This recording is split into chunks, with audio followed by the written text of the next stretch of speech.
And those two met yesterday at Dens Park, and after a rare win last weekend, Jim Duffy had the luxury of being able to say same again. This the team which beat Inverness Caley Thistle last Saturday. One change in the Hearts team, which beat Partick Thistle in the Tennant Scottish Cup in midweek. Lee Miller, on loan from Bristol City for the rest of the season, started for the first time and he replaced Kevin McKenna. Referee Willie Young, best of the action with Brian Etherson. With 2 wins over Dundee already this season, Hearts went to Tayside looking to make it 3 in a row. Dennis Wine is coming close with this chance early on.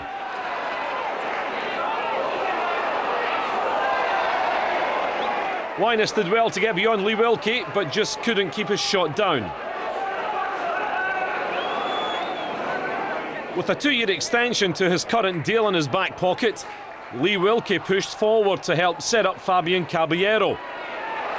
The Argentinian's final effort on the Hearts goal was simple enough for Craig Gordon to deal with. With 2 Hearts defenders closing in on Caballero, he did well to get his shot in target. A slack pass from Craig Gordon and good awareness from Neil Barrett allowed Dundee to snatch possession. Barrett's low cross was then turned into the side netting by Tom McManus. The first-time shot was the striker's only thought. Dundee kept pressing, and this free kick found Lee Wilkie, whose header set up Caballero, and the shot literally trundled into the goalkeeper's hands. Caballero's decision not to play in Neil Barrett perhaps wasn't his best.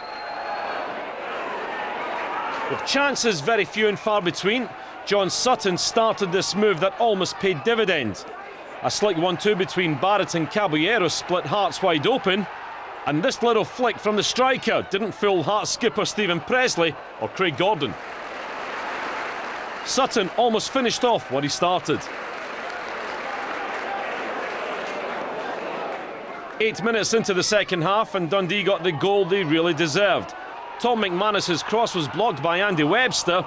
Unfortunately, Jamie McAllister's header fell to Fabian Caballero, and 1-0 for Dundee. It was a welcome goal for the Dundee striker, who hit his first goal since May 2003.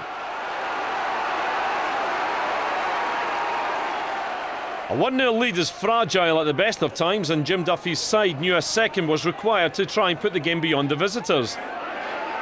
Stephen Robb was then allowed to exploit the space provided by Hearts, and his direct approach tends to trouble the opposition. However, he just couldn't put the icing on the cake with his final shot. Hearts boss John Robertson will wonder as to why Robb was allowed to advance at will and then get the shot in on goal.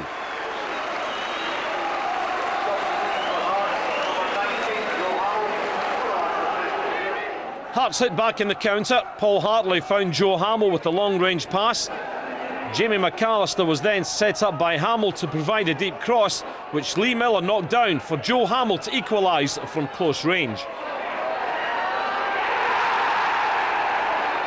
6 minutes after the Dundee opening goal, and Hearts were back on level terms. Dundee went looking to regain the lead, and they almost did as John Sutton fired over from close range. Wilkie's header was perfect for Sutton, but the finish wasn't. Robbie Nielsen's long throw helped produce this chance for Joe Hamill, but he couldn't keep his effort down as he fired just over. Barrett's header fell to Hamill, and his volley just wasn't close enough. With time running out, Dundee looked for one final effort to grab a late winner. Caballero did well to find Scott Robertson. He combined with Steve McNally. His cross was met by John Sutton, who couldn't keep the header on target. As Dundee went looking for back-to-back wins, Dundee manager Jim Duffy reluctantly settled for the draw.